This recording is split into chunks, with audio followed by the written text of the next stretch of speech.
guys are doing well. Hello, everyone. I am assuming that the sound is okay. The sound is great. If there is any problem, please let me know, okay? I'm going to minimize the screen, the video, so I can just get access to the screen. But if someone has any problem with the presentation or anything else, please let me know, okay? I am recognizing a few familiar names, so thank you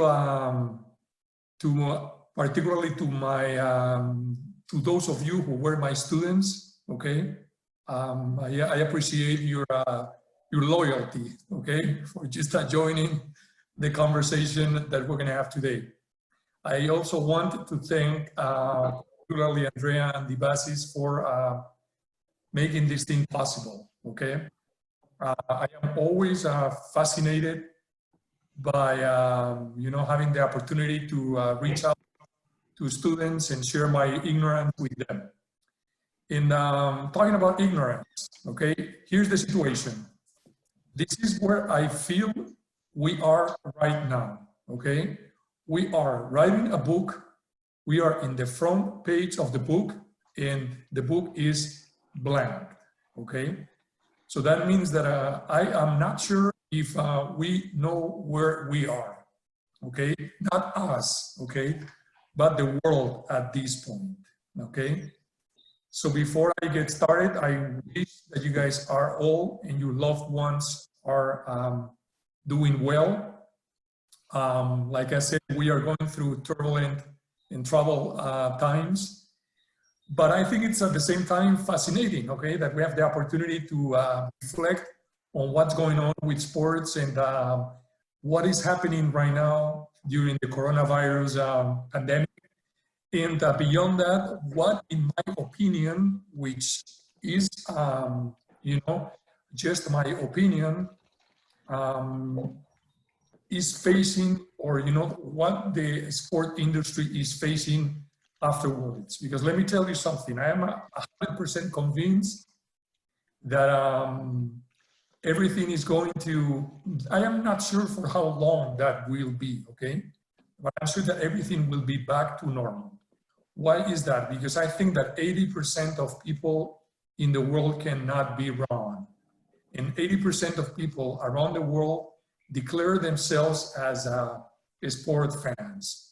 So I am sure that that will remain at least the same, you know, after the coronavirus pandemic. So again, I hope that everyone is doing well. I will try to keep my presentation to 1 hour, okay? To hopefully give you guys the opportunity to share your thoughts and, you know, challenge whatever I am going to share with you. One more time, the fact that I am going to share with you some thoughts doesn't mean that this is the absolute truth, okay? We're going to situations like the one I'm describing right there. So what is the roadmap that we're going through? Well, mainly, we are going to develop, let me see if I can get this. Framework to understand the sport ecosystem. Some of you have been exposed to, you know, understanding and reflecting on what the sport ecosystem works on, but probably today we're gonna just, you know, put a special emphasis on professional sport properties. By a sport property, I mean a player or an athlete, I mean a team, okay, and I also mean a league, okay? Why? Because to me, these are an event as well, okay? These are probably the main 4 sport properties that we will be debating on today, okay?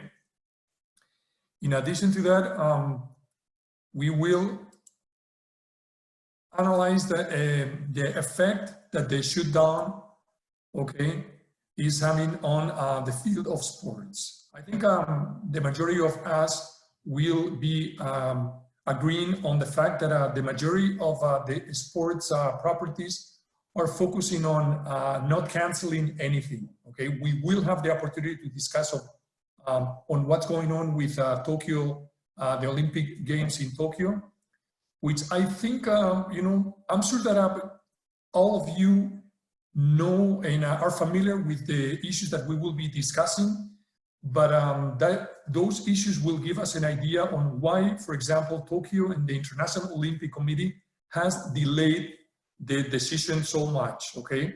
It was pretty obvious that at some point, the Olympic Games could not be held in the 2020, okay, for obvious reasons. Athletes were not getting ready.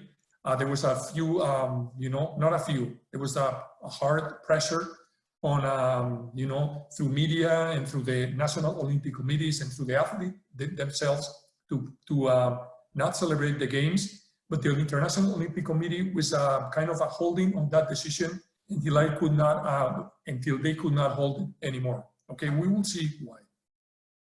And also we will check on the how sport management and how sports as an industry will face the future. Okay, I think this is the roadmap that we will be navigating through in this, like I said, 1 hour. Okay, let me start by just sharing with you what to me is the best way to approach the field of sports. Okay, the first thing, what we see right there, by the way, I think, you know, to me, it's a little, when I was preparing this speech today, I get, you know, I found this picture shocking, okay? Why? Because it's been a long time, okay, since I have seen a few people just running, you know, or at least, you know, a large number of people running, okay? But this is a sport as an activity, okay? And the focus of those who are organizing this type of races, okay? This industry is pretty much focused on the participants, okay? But beyond the participants, okay, these people pursue a common benefit by participating in this event. And to me, that common benefit is associated with health, okay? So we are seeing here a sport as an activity with the focus on participation and with the benefit of health, okay? Well, this is a sport as an activity as well. The focus is on participation, but probably the benefit that these individuals participating in this race are pursuing has nothing to do with their health. I don't think they do it for health purposes. I think instead they do it for socially purposes, okay? They want to use a sport as a vehicle to socialize, still focusing on participation, and still sport is seen as an activity, okay? In this other situation, okay, sport is still an activity. The focus is on participation, but probably the benefit is not on health. I don't think this is particularly healthy, okay? And I think most of us will agree on that. I don't think that these people do this in order to become friends with the others who are participating in that particular race. I think they do it for a different purpose. They pursue a different benefit, and that is personal achievement. Okay, so we have a sport as an activity, emphasis on participation, and then we see a benefit of health, a benefit of socialization, and a benefit of personal achievement. I don't know if someone has any question. If you guys have any question, please feel free to jump in. No? Okay. In addition to a sport being seen as an activity, okay, there is another situation in which a sport is seen as entertainment. Then the focus changes, because you don't focus on those who participate on the sport anymore, but instead you focus on those who actually get engaged, and the word engagement becomes critical at this point, okay? Those who get engaged into the sport as fans, as spectators. So viewership here and followership, okay, and engagement becomes important. What is the benefit that these individuals right here pursue through sports? Well, I think there is mainly 3 different benefits. Socialization, okay, projecting their identity values and identity principles, and have some fun, okay? Enjoyment and pure kind of enjoyment, okay? So sport might be seen as an activity, sport might be seen as entertainment. When it is seen as an activity, the focus is on the participant. When it is seen as entertainment, the focus is on the fans, okay? So the players at this particular point, okay, are entertaining or are tools to entertain fans, okay? And to provide fans with an opportunity to socialize with their peers, with project their identification, you know, sense, and also to have some fun and enjoy, okay? When we look into a sport as an activity, okay, one of the main elements of a sport as an activity is the fitness industry, okay? The fitness industry going through lots of transformation, and nowadays, okay, with all this shutdown in the coronavirus pandemic, probably focusing on one single aspect, and that is retaining customers, okay? I don't know how many of you are members of, you know, a health club or a gym, okay? And you might be feeling how the gym management focuses pretty much on retaining you as a customer by postponing the payments, by giving you options of, you know, joining online sessions and getting engaged, okay, with the sport or with the fitness center, okay. There is, in this particular view of sport as an activity and within the fitness industry, a very large industry, okay, personal training, the connection with well-being, with, you know, spas, the connection with personal development, okay, might be there. On the bottom, you have some of the companies that are involved or are strong in the fitness industry. Some of you are familiar with, I'm sure that everyone is familiar with Lululemon, okay, as a clothing and as an apparel brand, okay, Techno Gym as a equipment, okay, Peloton as providing an alternative, okay, to the fitness industry or to the gyms, okay, and then GMC as another element of the ecosystem of the fitness industry, okay. We're still in sport as an activity. What's happening right now with the coronavirus situation is that the majority of the gyms are focusing on retention, okay. I am not sure if these are good times for, you know, for gaining or for, you know, acquiring new customers, but instead trying to retain the current customers that they do have, okay? So that is the fitness industry. In addition to, we're still in sports as an activity, okay? Outdoor activities, these are some of the elements or some of the participants in the ecosystem of a sport outdoor activities, okay? Ironman, you know the company, all the marathon organizers, okay? Not only the New York City Marathon, but you know other marathons around the world, okay? That are focused on sport as participation, and the focus is on the participants, okay? They actually have all the approach that they use is in order to engage with those who participate in the sport. In the case of the marathon, okay, running. In the case of Spartan races, probably in addition to running, the social aspect that we discussed earlier, okay, the how to route event for cycling, okay, all the equipment that it's required, not required, okay, but you know, makes up the sports industry, okay. Also energy drinks, also retailers. Yes? Oh, I thought there was a question. Okay. All the retailers and so on, okay? So this is about sport as an activity. As you guys can imagine,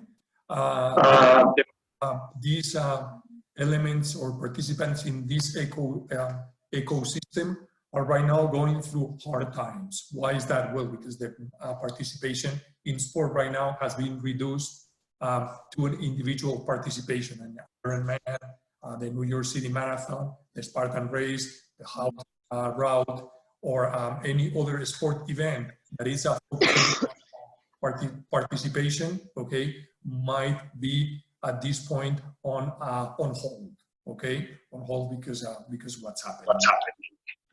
All right. As for sport entertainment, okay, we are now leaving the element. Is there, again, if someone has any question, please feel free to jump in, okay? As for sports entertainment, okay, now we are focusing on the fans, okay? In focusing on the fans, okay, we all as fans are suffering from the situation of, from the shutdown situation in which professional sports happen to be, and what is the influence that shutdown has on our lives, okay? But before we analyze that, let me share with you what I think, okay, would be an overview of the sports as entertainment market, okay? I think it will be a good way to just create a framework, okay? This is a framework created by A.T. Kearney, not by myself, okay? In which we can pretty much identify how the professional sport ecosystem works, okay? On the middle, we have the leagues, okay, as being the organizers in charge of the business operations of a particular sport. We can focus on soccer, or we can focus on any other professional sports.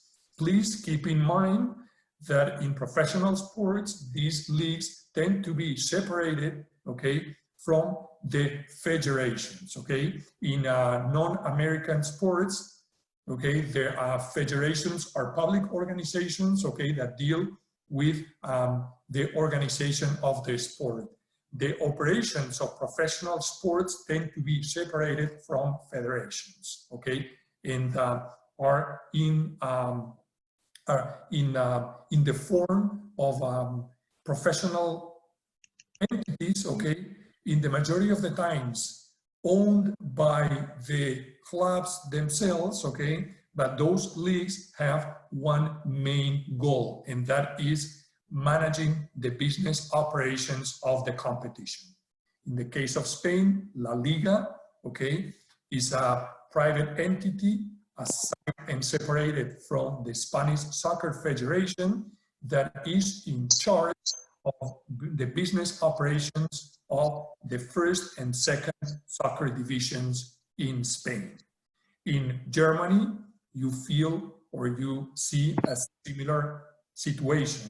In England or in UK, you see a similar situation. In Italy, you see a similar situation. You have on one side the clubs with the which own the players.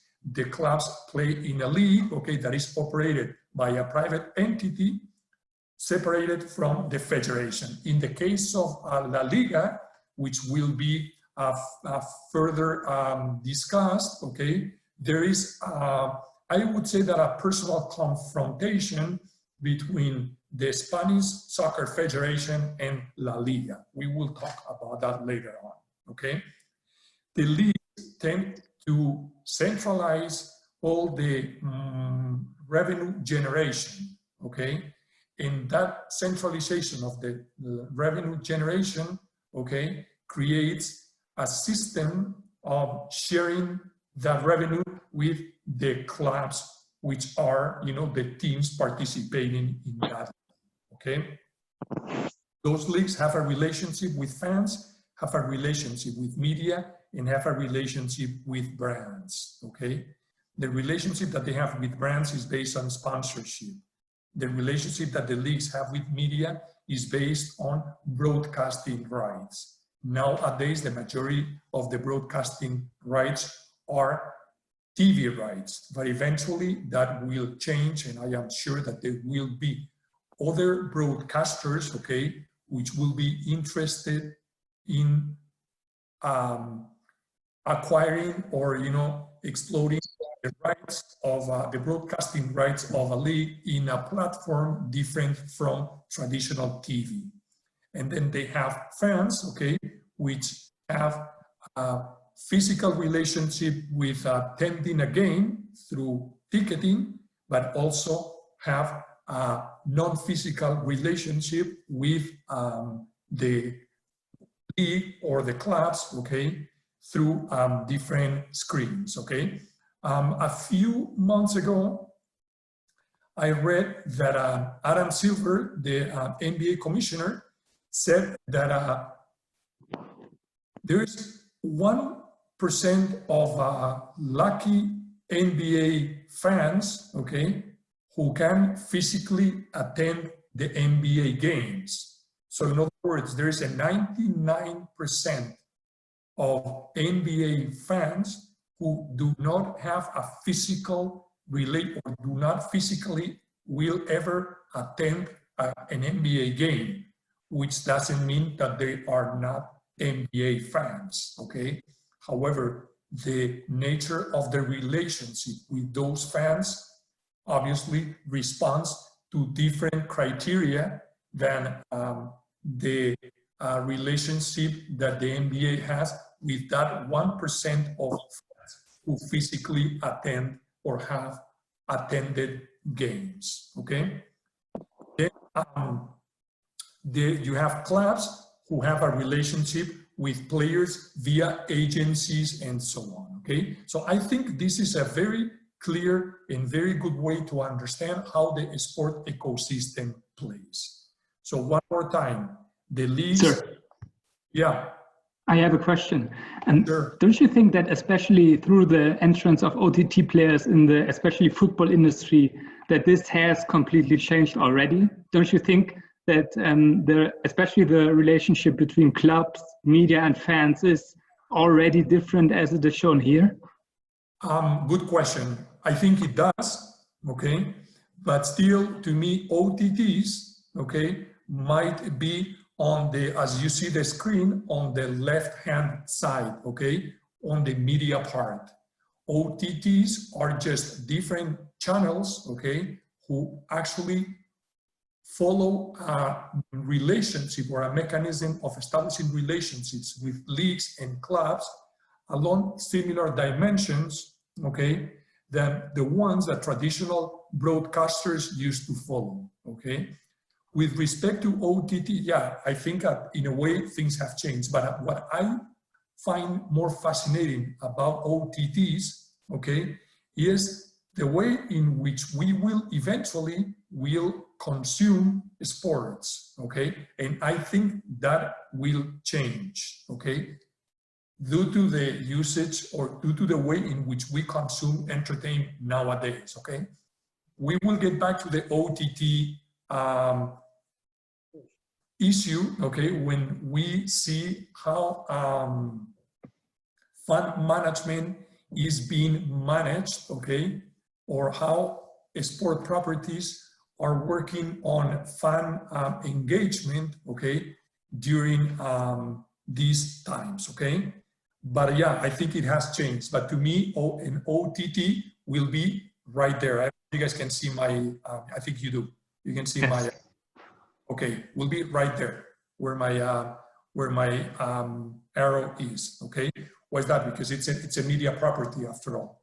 Whether you sell your broadcasting rights to ABC as a traditional network or to DAZN, okay, doesn't really make a significant change in the way in which the ecosystem has been set, okay? Okay, thank you. Sure, no problem, thank you.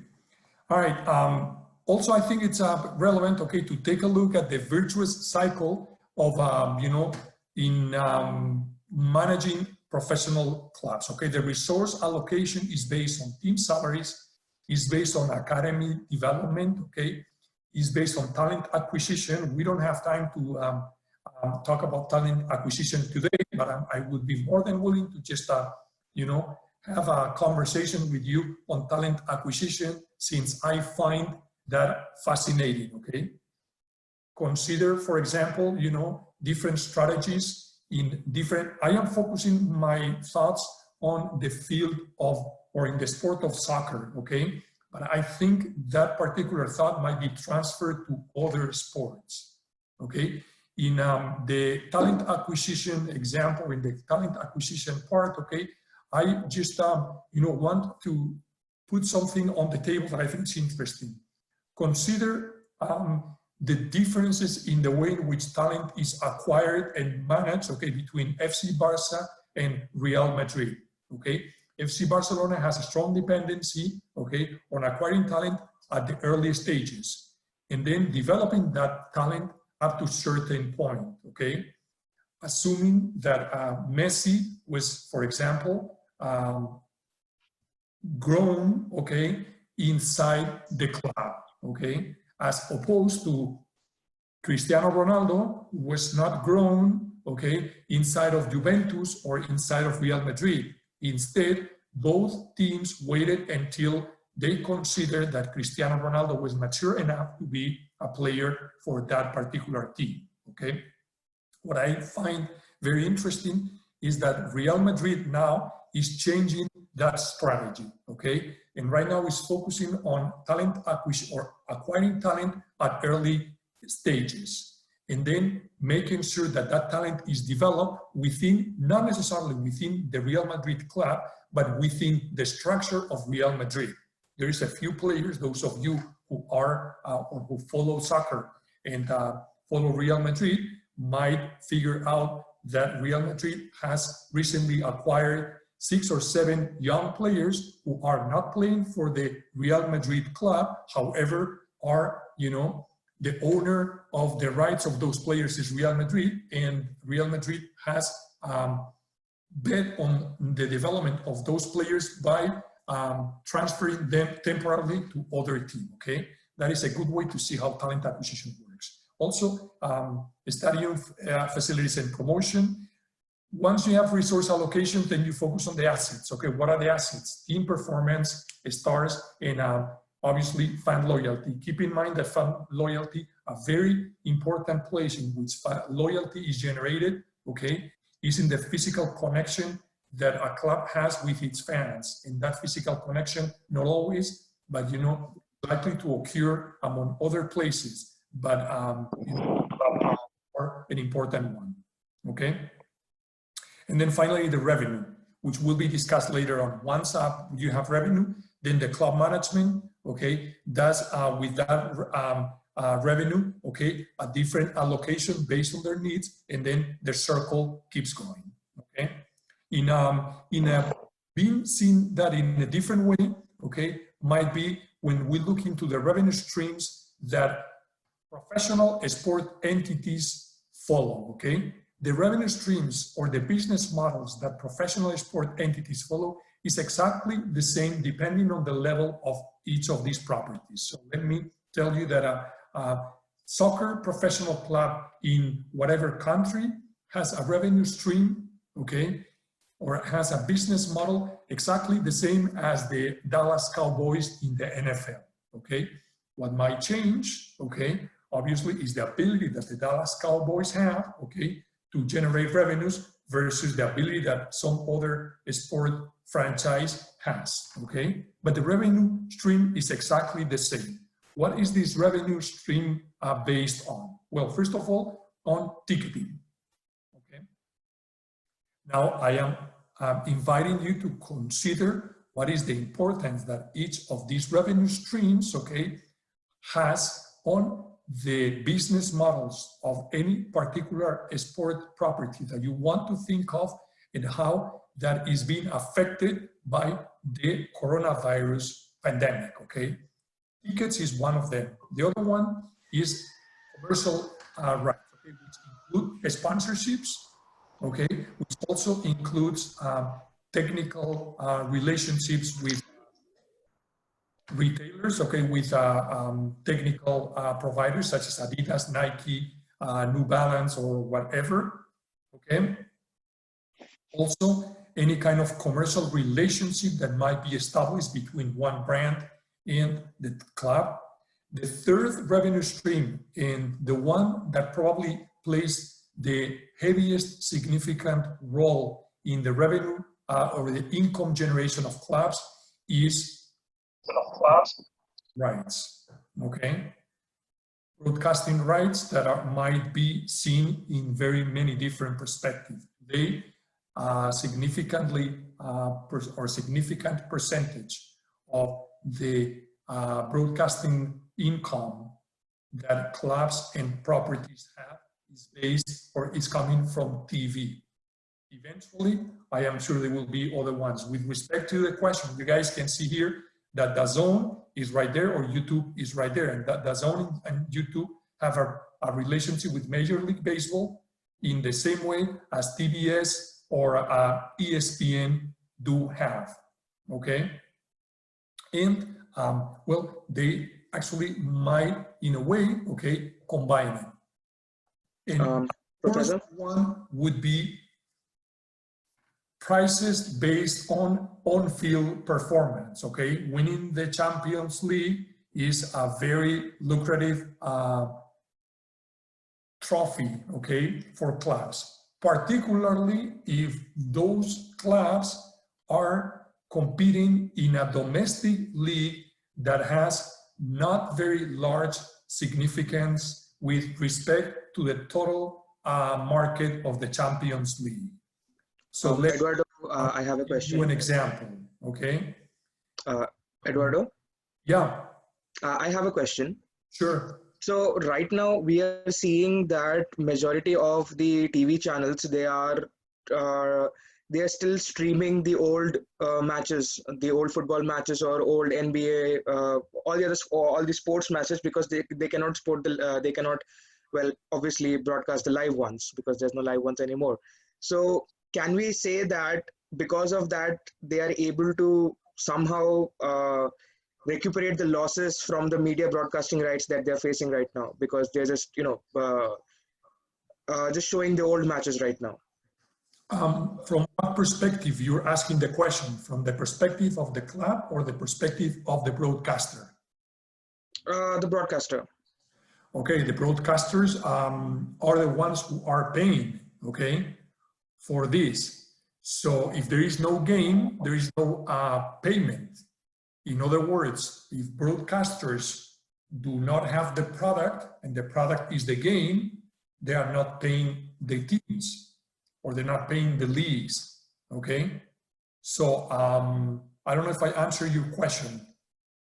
No, you did. And what about the perspective of the clubs? Well, from the perspective of the clubs, as we will discuss soon, okay, the competition needs to be resumed as fast as possible. Why is that?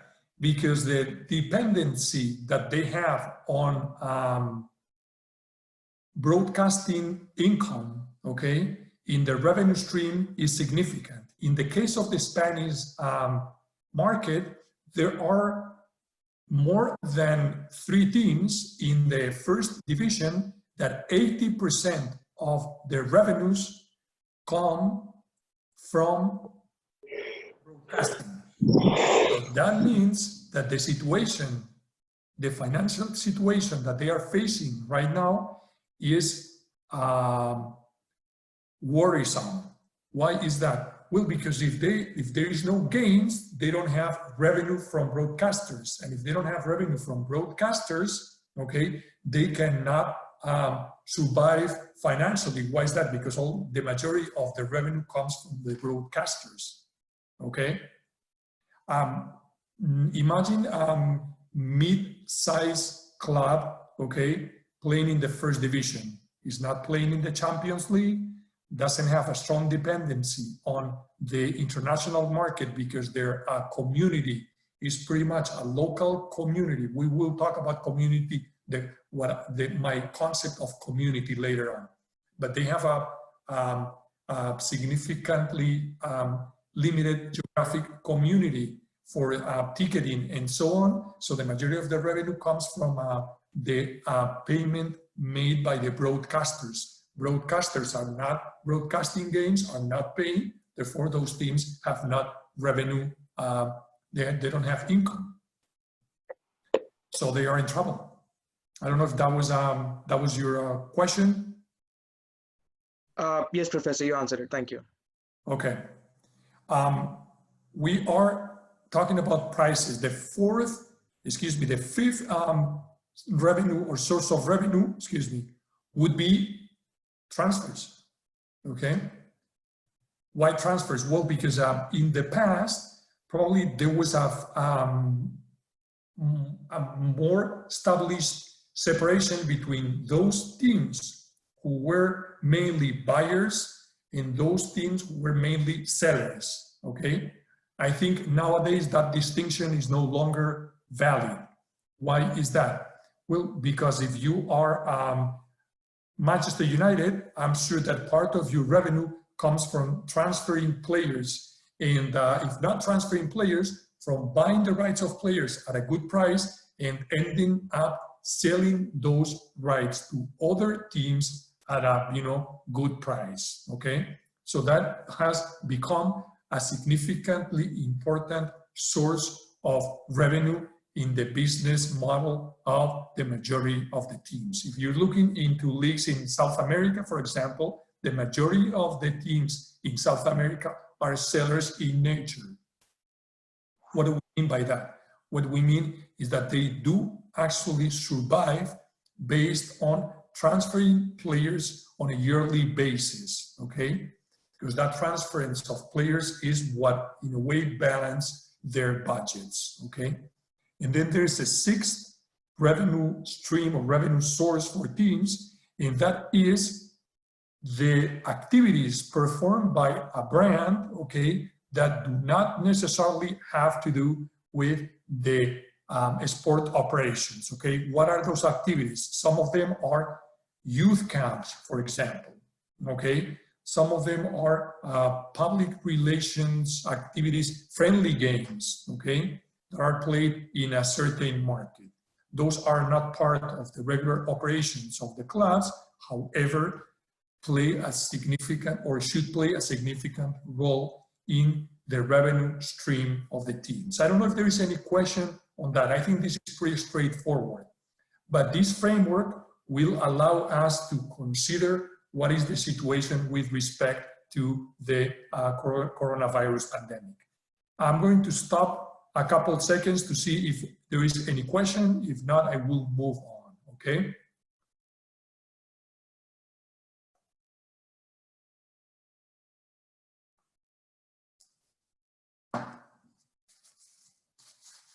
Okay, there seems not to be questions. I don't know if this is because you guys are following everything or instead because you guys have already fallen asleep, okay? I hope. Sorry, Professor. Right in the second. All right. Is there properties and fan management? Now I am entering in what's going on. Professor, there is a question from, Sure, go ahead. There is a question from Nasib. Okay, Nasib? Yeah, Professor, can you hear me? Yes, how are you, Nasib? Yeah, hi. I wanted to ask about how are the clubs now without revenues? They are cutting the salaries of the players. How do you think, like, is this a good solution? Or like maybe for big clubs, they can afford to do that, but maybe for smaller clubs, they can't do it. Because like a club like Burnley can go bankrupt, but Barcelona will not go bankrupt. Nasib, if you give me 5 minutes, okay, when we check out what the situation is during the coronavirus pandemic, we can actually get deeper on that particular issue. Because I think this has become one of the most, significantly important issues that sport properties are dealing with right now, okay? Why? Since there is no revenues, okay, the first and the most important impact, okay, that the absence of revenues has on teams, okay, is that teams cannot pay the salaries of the players, okay? We will get back to that point. Let me elaborate on the fan engagement situation, and then we will move into analyzing what is the effect of the coronavirus pandemic on the revenue streams of the teams. And then we will use the example of La Liga, okay? Okay, thank you. very particular situation. So please give me 5 minutes, okay? Okay, thanks. Sure, thank you. I don't know if there's any further question. No more questions? Okay. Hello, can you hear me? Yes, I can hear you. Go ahead. I have a question. Do you think that technology can have a way in solving like couples of problem in the sports industry right now, even if there is Corona? Because many companies and many startups of sports, for example, Next Sports, it's a startup from Barcelona that is coping the sports industry with technology. So do you think that technology can have an impact right now on the sports sector? I think that what right now might end up being a positive solution for teams, okay, is rather than technology, innovation, okay? However, it is pretty obvious that when we think about innovation, we tend to connect innovation with technology. But we will see some situations in which technology might help and some other situations in which technology might not be the solution. Let me give you, or let me introduce an example. Pretty much what we have, what Nassim just asked a few seconds ago, okay? Technology might have no effect on the way in which player relationships are developed, okay?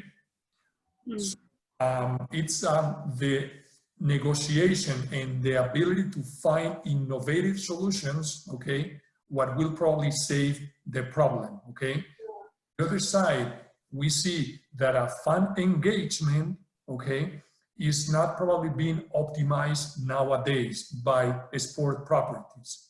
One of the potential ways in which fan engagement can be optimized is through the right usage of technology, okay? So the answer is yes, I think technology as usual can help, but on top of technology, I would call on innovation. And there are ways of being innovative in which technology doesn't really have a direct effect, at least in sports, okay? Okay. Probably we will see some of them in a few seconds. Thank you. No, thank you. All right.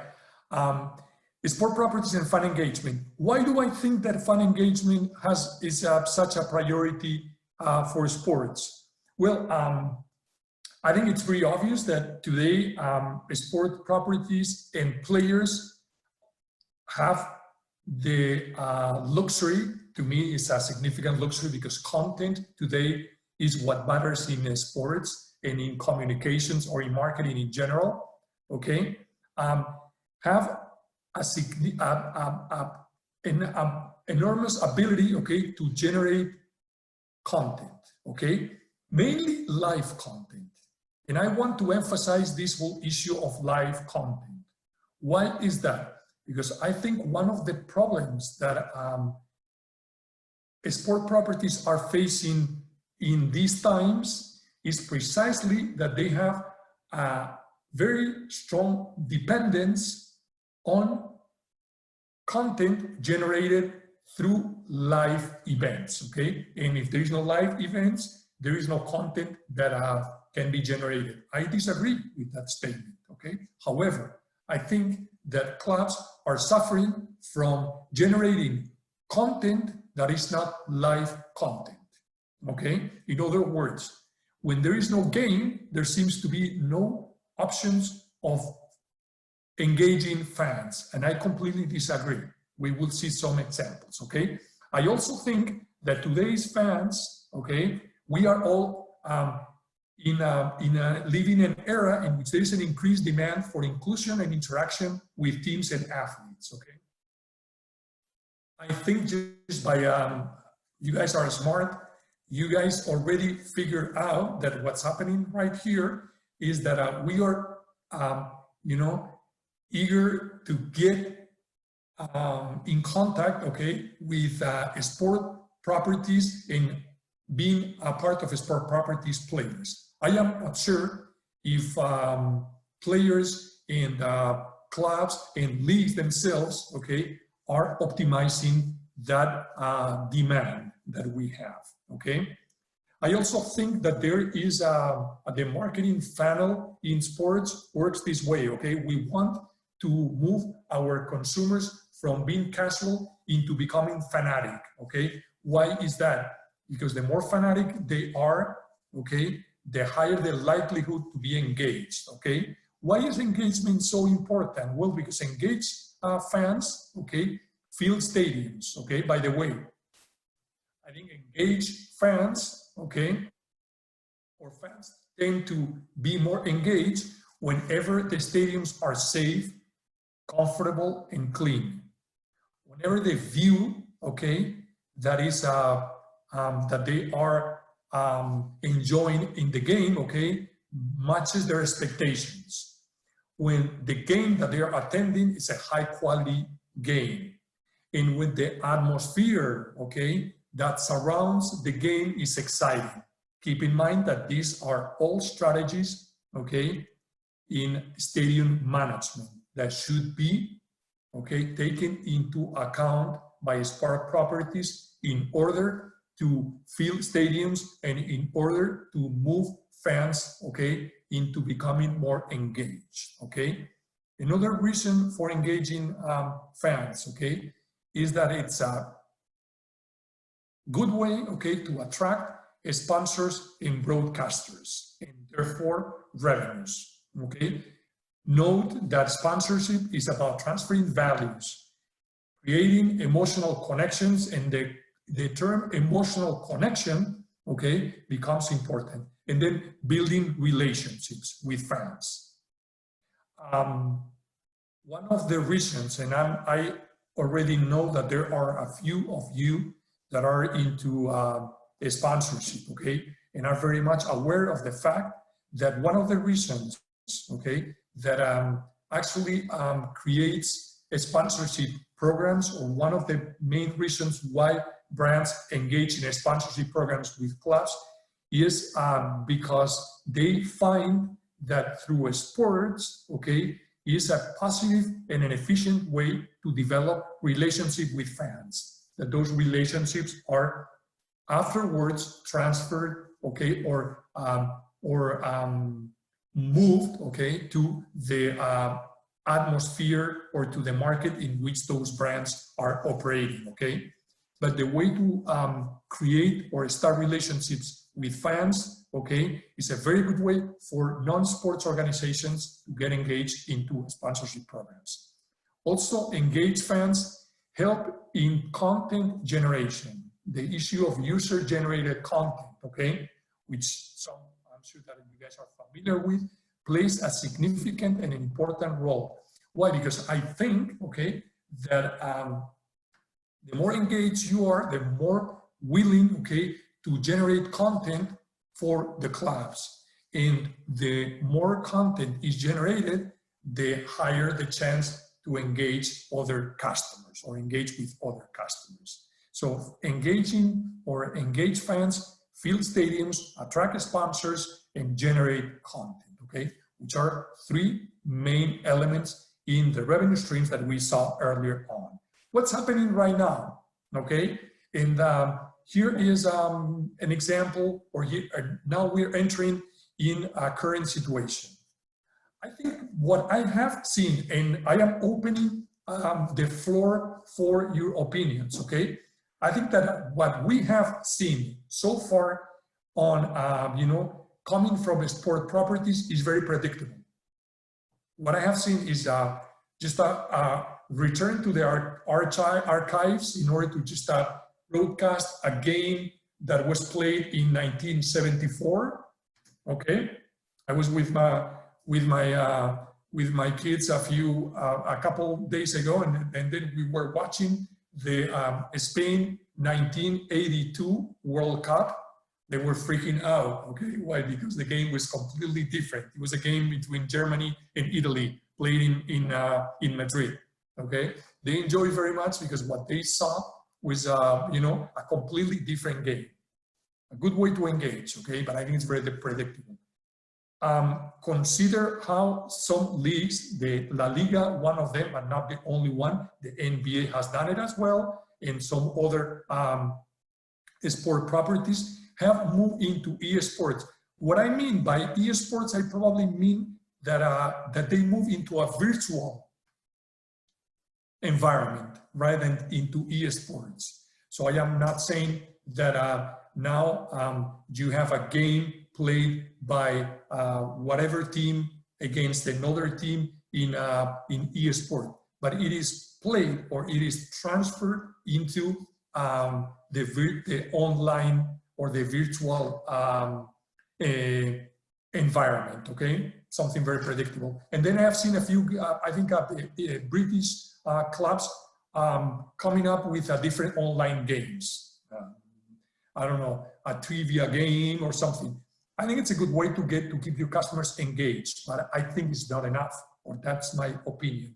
If someone wants to just, you know, comment on that, more than willing to hear your views, okay? But the question is, are sport properties and even athletes optimizing all their power as content creators? My guess is that they might be doing some things, but not necessarily optimizing them. What, in my opinion, okay, fans would like to see during these confinement times, okay? What would you like to see? What would you, if instead of talking to me, you guys were talking to Cristiano Ronaldo, okay, or to I don't know, LeBron James, or to any other professional athlete, or any other professional sport property, what would you like to see from them in confinement, in these confinement times, okay? Here's two potential options, okay? How do you work out? Why don't you share your workout with us? I haven't seen very many players sharing. I've seen, you know, player A or player B just, you know, sharing a 30-second video in which he is playing, or they are playing, or she is playing with whoever, you know, throwing a ball into whatever. Okay? But I haven't seen a real workout. Again, if some of you have seen it, please note that, okay, or let us know. I haven't seen, I don't know what safe atmosphere means out there. That might be a typo, sorry, okay? But what do teams and athletes do to stay fit, okay? I have to admit that a few days ago, I saw a video, I think it was Liverpool, okay, in which I saw a session before mindfulness session with the players. They were kind of, you know, hanging out themselves, okay? But that's a good way to generate content, okay, that increases or at least keeps that engagement, okay? Another option is how do coaches keep their teams healthy, okay? The only thing that I have seen was Mourinho in a London park, you know, practicing with 3 players during the confinement times, which is what they should not be doing, okay? I think, you know, we would be willing to see things that can be done by teams, and then, you know, share on social media, whatever social media you can think of, okay?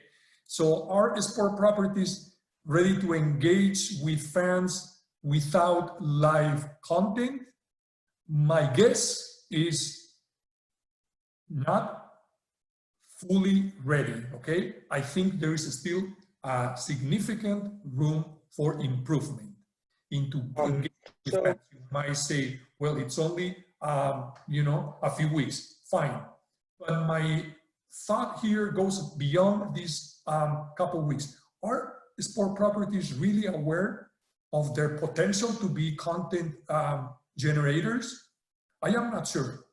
Okay. So, Professor, we have 2 examples that actually 3 examples that our participants have mentioned. So, Jermaine says that they have seen some MotoGP riders who are showing their workouts. Ronaldo is posting his workouts in partnership with Nike, and F1 drivers have been sharing their workout routines as well. For example, Carlos Sainz. I think F1 drivers, okay, is a good example of how they actually move into the eSports part. Why? Because they have shared, you know, how they actually elaborate or how they drive in a simulator and so on. Yes. If they share their workouts, perfect, okay? So, Professor, I have a question. Sure.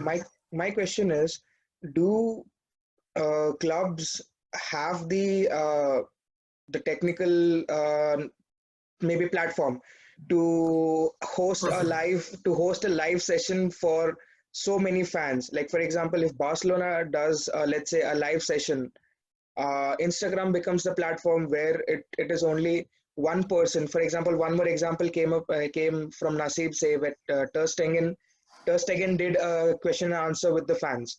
But any Perfect kind question. of, yes, so but as Very well connected to Nasib's earlier question. exactly, so like I don't think clubs have that platform scenario where they can not just present but also allow the fans to engage, because it'll be, let's say, thousands of people, 22,000 to 25,000 people trying to load onto the website. So the platform crashes, or if there is any such platform, it cannot handle that much traffic. What are your views on that? Well, I think, you know, if they want to develop a platform, okay, to just interact with their customers, the platform cannot be a website, okay? It has to be a little more sophisticated platform. But I'm sure that you guys are familiar, you are, obviously. Disney understood that a few months ago already, okay? And then they said, okay, hold on. We are the ones that generate the content and create the content, okay? And that content is being, you know, transferred to someone else who actually explodes that content. Why don't we do that? And then they created Disney Plus, okay? You might say, well, Disney is very powerful in not only in content generation, but also in, you know, in the amount of customers that they might reach out. Well, they are, but Manchester United, Dallas Cowboys, Real Madrid, FC Barcelona, AC Milan, okay, Manchester City are very strong as well, okay, and they do have already, you know, their YouTube channels and so on. Do they actually build enough? Do they have a strong position as content generators or as content creators? I am not sure, okay, and this is connected to my next point, and my next point is, okay, how do I think that sport properties will respond after figuring out that they do not optimize their content generation beyond live content? Well, I think that what I anticipate that will happen is that after the coronavirus pandemic, not only will be changes, but the changes that we will be seeing will be accelerated. In what way?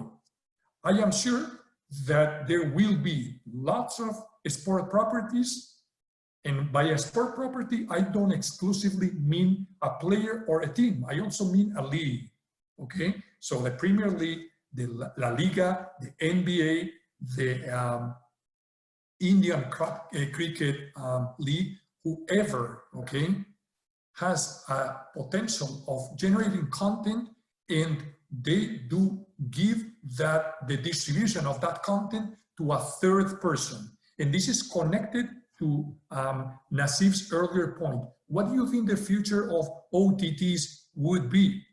Well, OTTs probably realized that teams or sport properties were not necessarily good in distributing those contents, and that they wanted to occupy that position.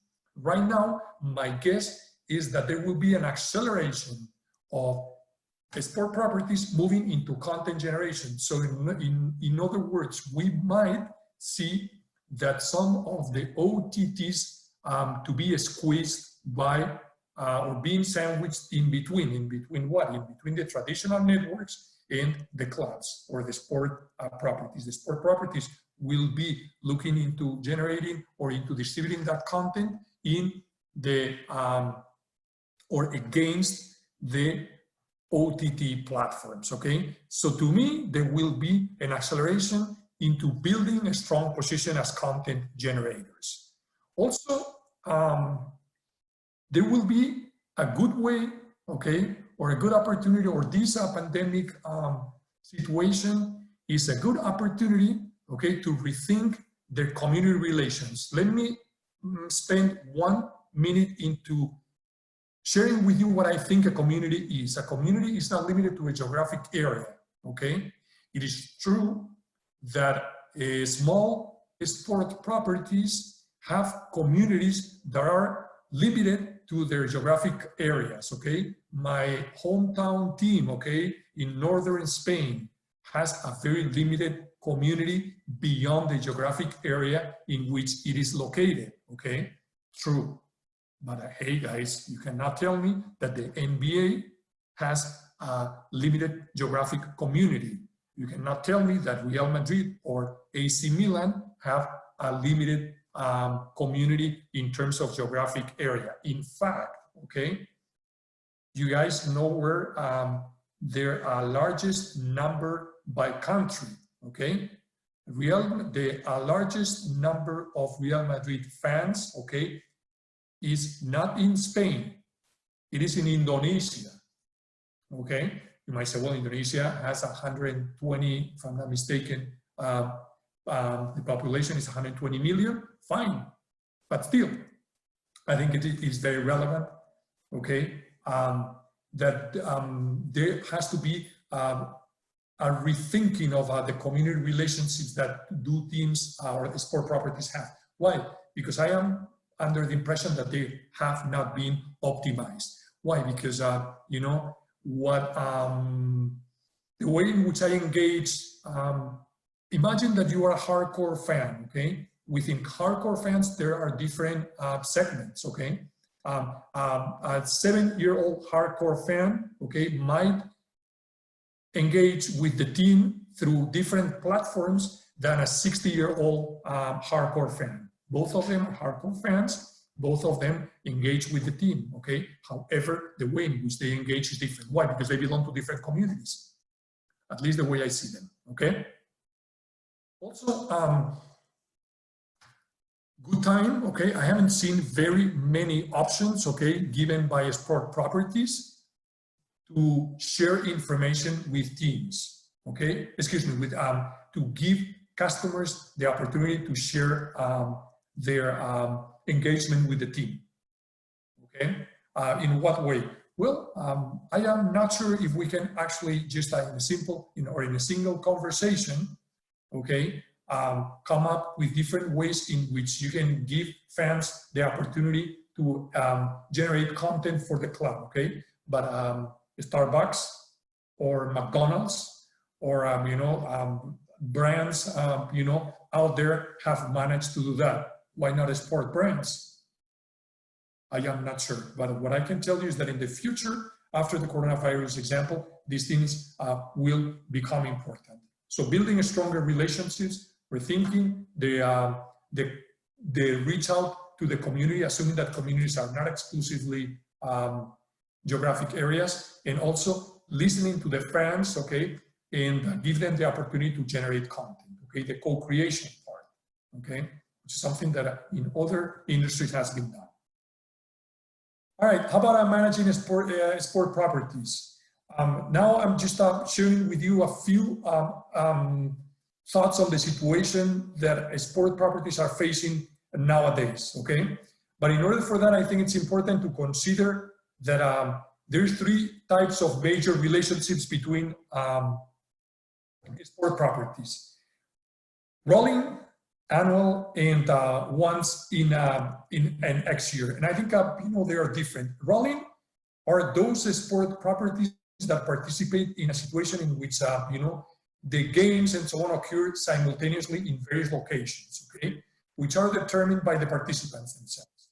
The length tends to be be seasonal. Okay, the clubs and the players are key elements because they are directly involved in these type of competitions. Local broadcasting and rights and sponsoring. What's the challenge that they're facing with the coronavirus? Definitely overlapping seasons. What are we looking into? La Liga, Premier League, the Champions League, etc. Okay, what are annual sport properties? Well, those that occur once a year, okay, and if not once a year, okay, in a short amount of time during the year, okay, the final game of the UEFA Champions League, Super Bowl. So you might see that, you know, the NFL is a rolling competition. However, they have a super event, okay, that is seen as annual. The Tour de France in itself, okay. There are repeating locations such as Wimbledon or Roland Garros, okay, or switching locations. Super Bowl and the UEFA Champions League finals are constantly changing. But the decisions to be made are not based on participants, okay? They are even decided before knowing who is playing, okay? Normally held in one location, okay? And then once in a year, in a 2-year or in a 4-year, okay? Ryder Cup, the Soccer World Cup, the Olympic Games, and so on, okay? I think these ones have another idiosyncrasy, okay? Why is that? Well, because, you know, they're celebrated every certain years. They have, you know, certain characteristics. There's a new location in each edition. They tend to be global events that involve, you know, lots of population. What is the role of these ones right here? Well, with respect to just the coronavirus, these ones are suffering as well, okay? But the suffering that they go through might be different, okay? So how do they survive the coronavirus? Well, the majority of them are focusing on postponing rather than canceling, okay? Cancellations is something that is not viable for them. Why? Because they have a high dependence on broadcasting rights. And if there is cancellation, there is no broadcasting rights. And if there is no broadcasting games. There is no broadcasting games, there is no revenue. If there is no revenue, there is no income, okay, for different stakeholders. You guys know that Wimbledon has been canceled. The French Open has been postponed, okay? I think that the main reason for Wimbledon to cancel is because they have an insurance, okay? So they were already anticipating that this situation would be likely to occur, okay? And they came up with an insurance. Roland Garros doesn't have an insurance, so if the competition is not occurring, okay, there is a significant damage on revenues. Why is that? Because they do not have any potential way of substituting those revenues, okay?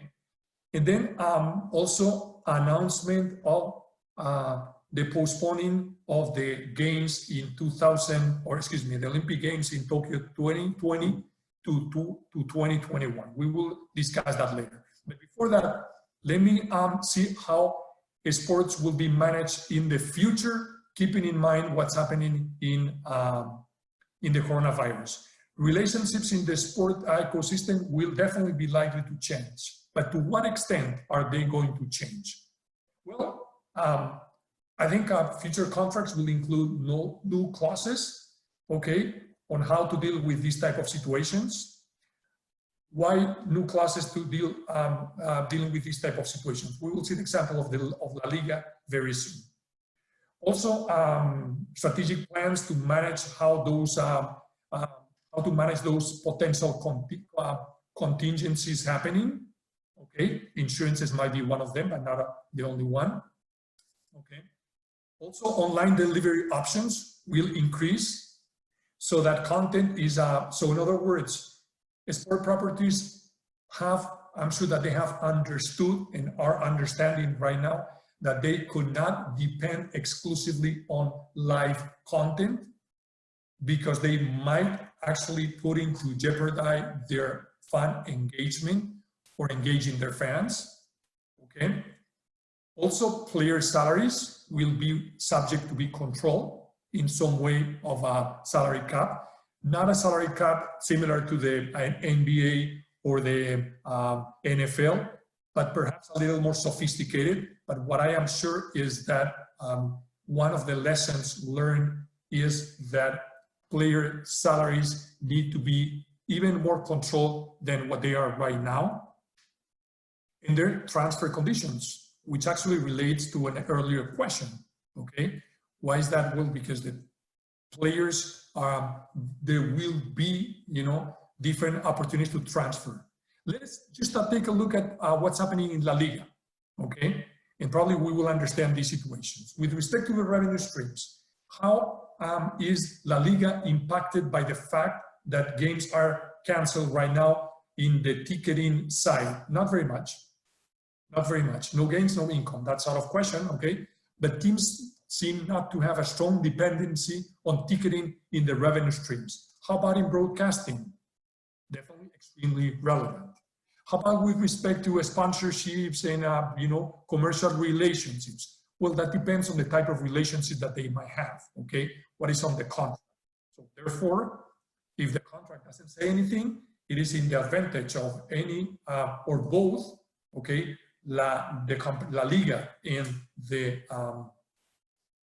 sponsors, okay, to resume the competition as fast as possible. Same thing with the awards based on performance, okay? No gains, no income, but some teams do not get revenue from it, so it's not so much relevant. How about in terms of player relationships? I don't know if you guys know that the majority of the players have contracts with their teams that expire on June the 30th.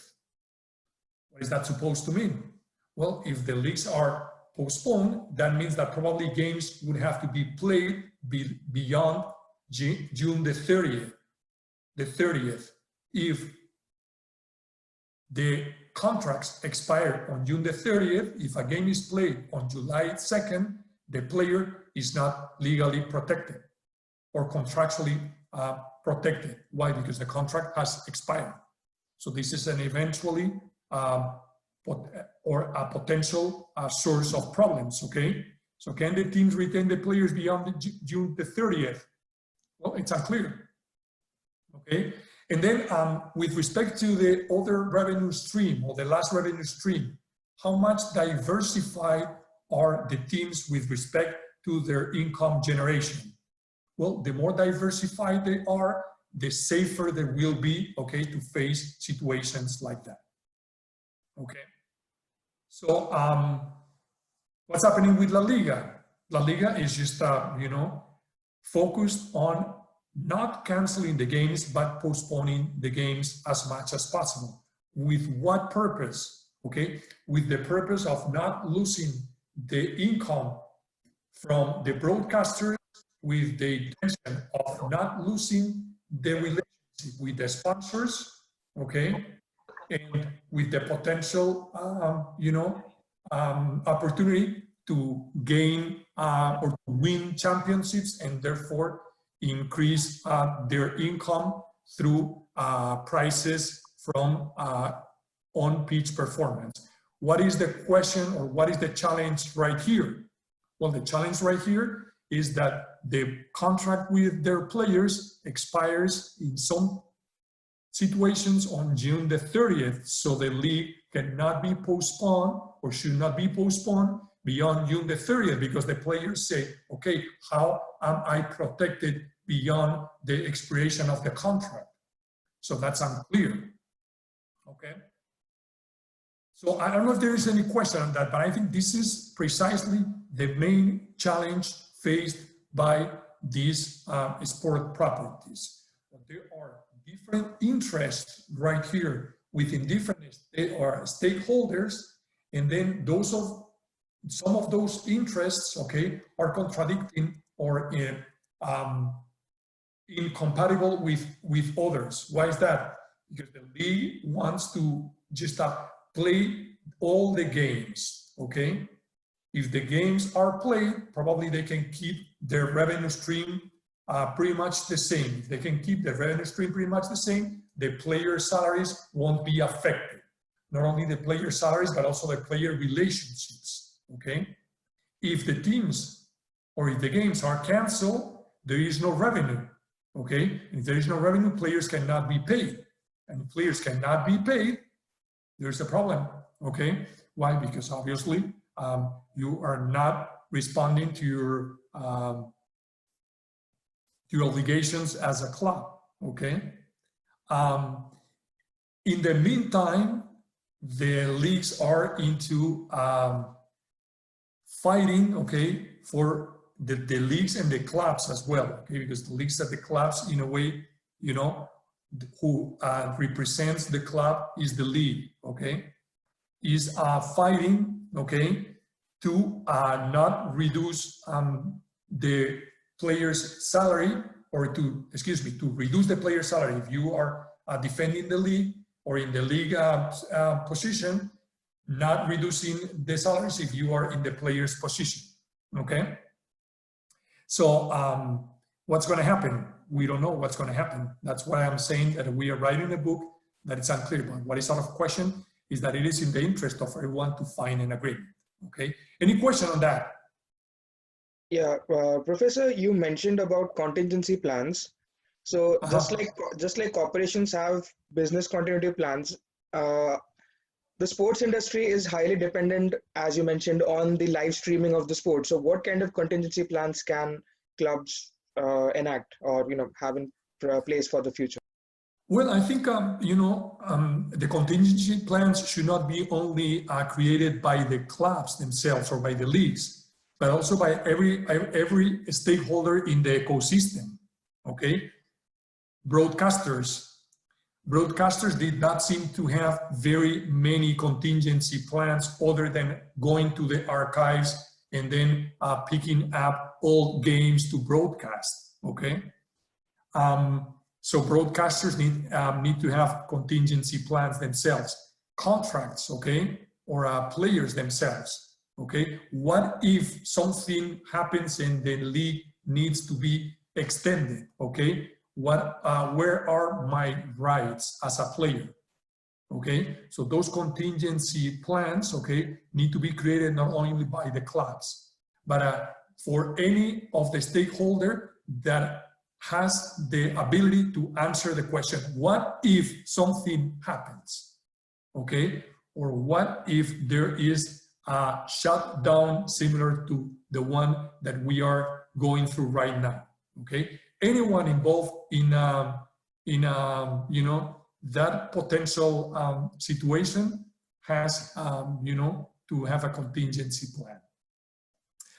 Obviously, the contingency plans of the clubs might be different from the contingency plans that the players might have. But I think everyone should have their own contingency plan to answer to the question, what if this happens? Okay, we have learned that there is a new what if, and that new what if is a potential cancellation or postponement of the league, okay?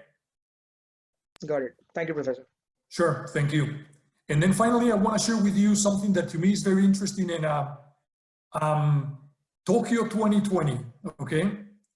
I think the goal is to avoid cancellation, but some of us might have not put all these reasons together, okay? And those are the negative implications that the Tokyo postponement of the games have on Japan's economy, okay? The country has invested about $25 billion, okay, dollars into the organization and the logistics of the game, okay? So there is an enormous expense that comes with that decision. Also, I think it's important to consider that one of the reasons why Japan decided to organize the Olympic Games was to just keep the enthusiasm and or just give the population a boost, okay? Keeping the enthusiasm and the momentum for another 12 years is very costly as well. Also, I don't know if you guys have noticed that Tokyo 20 is the most heavily sponsored event in the history of any other sponsor event. So that means that the dependency that they have on sponsors is as heavy as the dependence that sport properties in annual events have on broadcasting rights. That's another issue to be taken into consideration. The economic impact is also, or the economic effect is also important, okay? There is an estimation from JP Morgan that removing the Olympics from 2020 into another year will cut the economic growth of the country by almost 1%, okay? I think that's significant. And there's also infrastructure reasons, okay?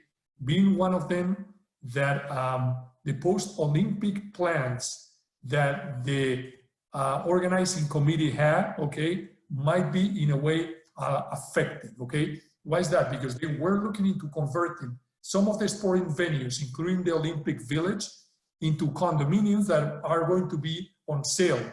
They were sold. So right now,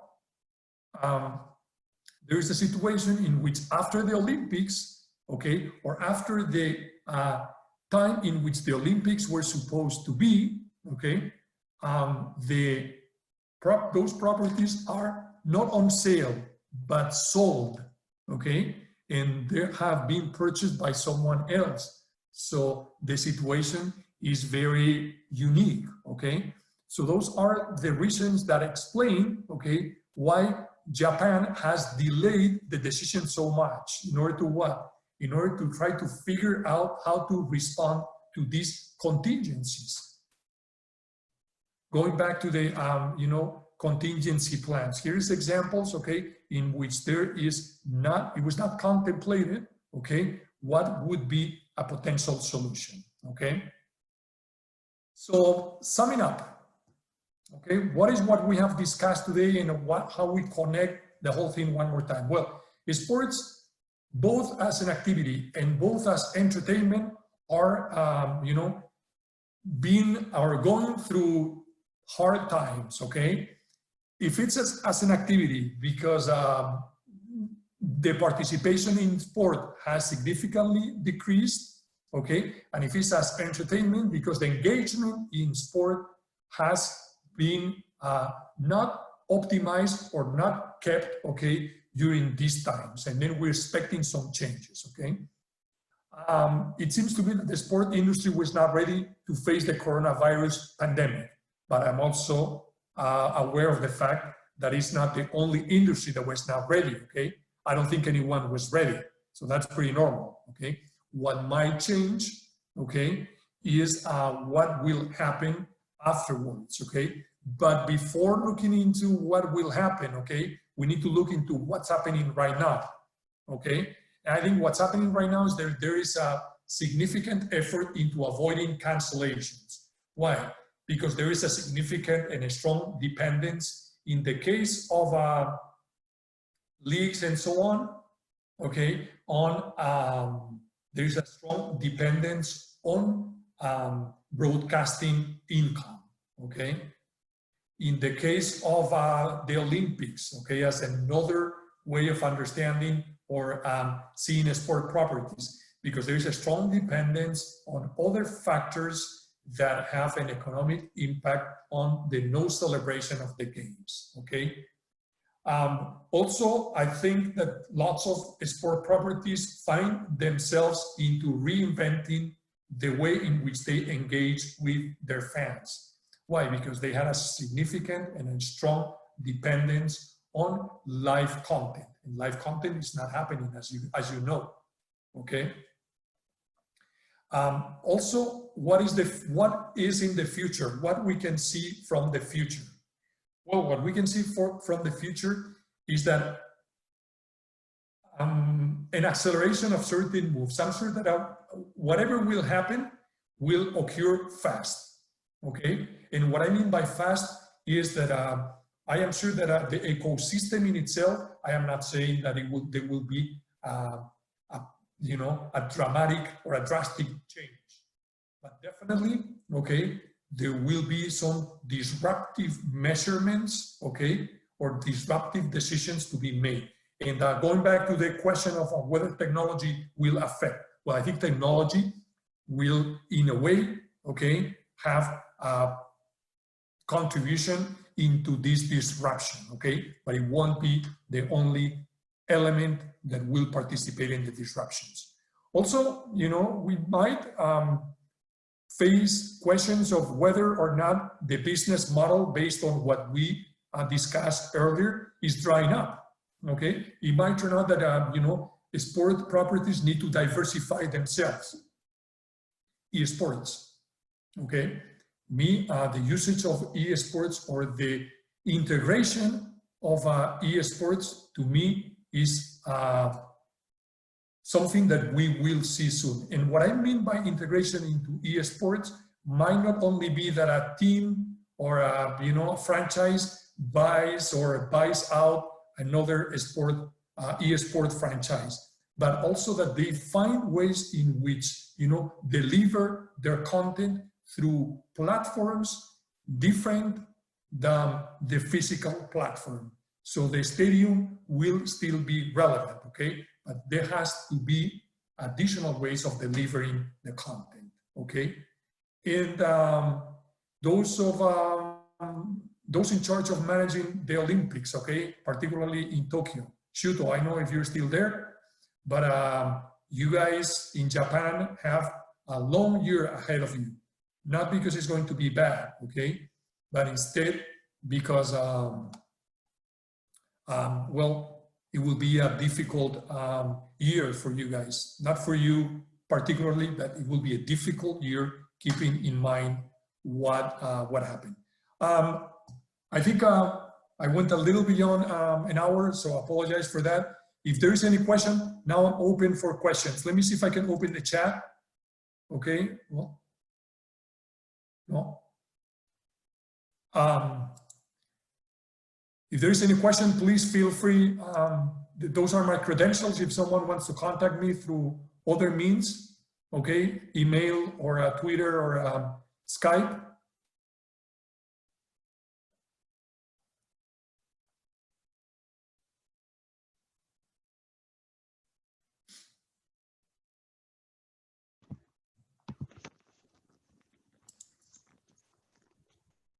Okay, so there have been a few, Professor, a few of the people have mentioned some examples. For example, Camille, she mentioned that PSG has created something called as a PSG Home Challenge, where they have been engaging fans without any live content or player asset. Very good. And, the players, they have themselves been creating their own content and sharing with everybody.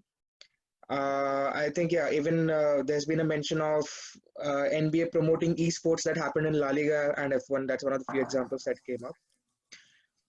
Camille, thank you for sharing that. More than willing to check it out. And if you have more information, please share it with me, because I will be delighted to see, you know, how clubs do actually understand their importance and their role as content creators. So thank you, Camille. Diogo, just a minute. I just like to add something to it. Hello, Professor. I'm Vamsi. Even in India, the cricketing teams and IPL teams, there's a cricket tournament going on. It's supposed to go on, which is currently suspended for now. And even they are like, most of the teams are like doing online sessions, and they are bringing in players from different parts of the world, not just Indian players, from different parts of the world, and they are making live sessions and they're giving challenges, and some of them are posting fitness videos and cooking videos, whatever things they are doing at home, just to keep the fans engaged. And yeah, these are things happening around. Great. Yeah. Great, that's another great example. Thanks for sharing it. I love just to hearing. I love hearing new initiatives. Okay, but again, I think that you know, it's interesting that you know, some of those initiatives you might say, well, not because I am not aware of the existence of those initiatives. Okay, it means that they have done a poor job. Okay, but I think you know, those initiatives need to be probably need to be amplified, okay, or seen by more people, because it turns out that we don't get to see it very much, okay. And not only because we're not fans, because again, the community in which we are might not be the geographic community in the case of Camille with Paris Saint-Germain, okay?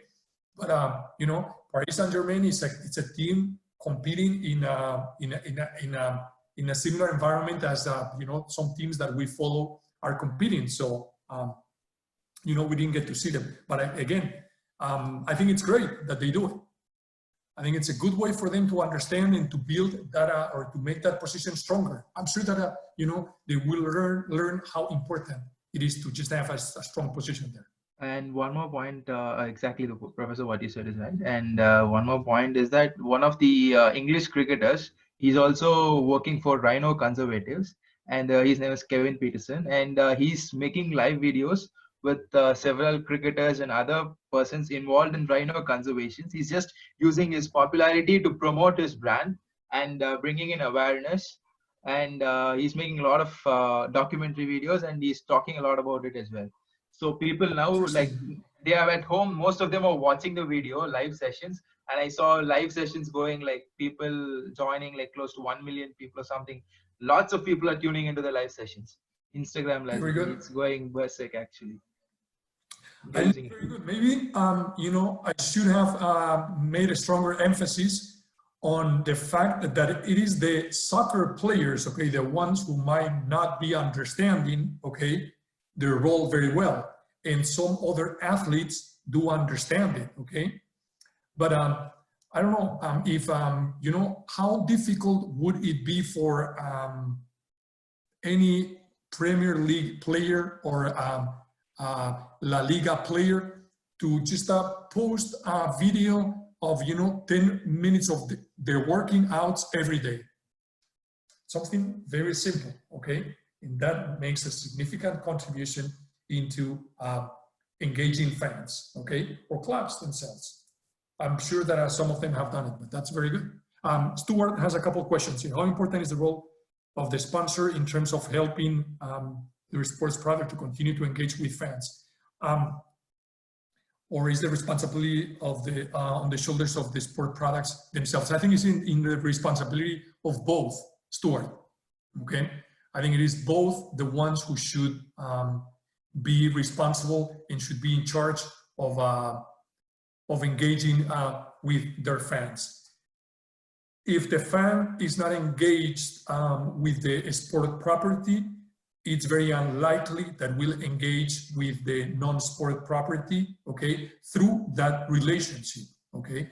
And sport properties and non-sport properties establish themselves a sponsorship relationship in order to create that transference, okay? So I think it's in the responsibility of both, but initially it has to be, or it has to start on the sports side. And the second, do I see a rise of sport-based esports? I will see a rise of both, okay, if I understood the question right. One of them would be an increase in the delivery of the experience through the through online platforms, similar to a virtual confrontation between two teams. And on the other side, okay, I see a more or increasing interest in following esports in themselves, okay? No, thank you, Miguel. Thank you, Alejandro, as well. Alejandro has a question. Do I think that this could be unfair? One second. That depends on broadcasting rights revenue is so important.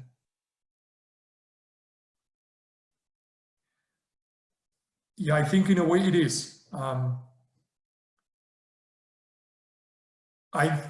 Alejandro, I think that you must refer to the conflict that we are witnessing here in Spain, okay?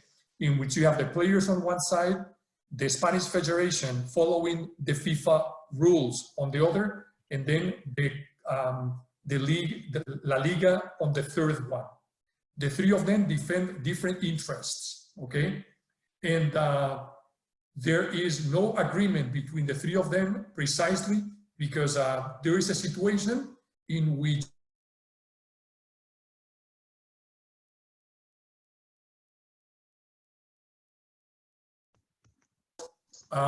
you know, and with no defense, okay, no legal defense, I mean. So I think that broadcasting rights are important, okay, but they cannot outweigh, okay, the other effects. Yeah, think about a recovering injured player, okay, or retired player. So therefore, there has to be, one more time, okay, new clauses in the contracts in order to deal with that situation. As far as what's going to happen now, since the contracts do not have those clauses, well, I think they have to talk to themselves, okay? They have to find, you know, negotiate, you know, agreed answers to that.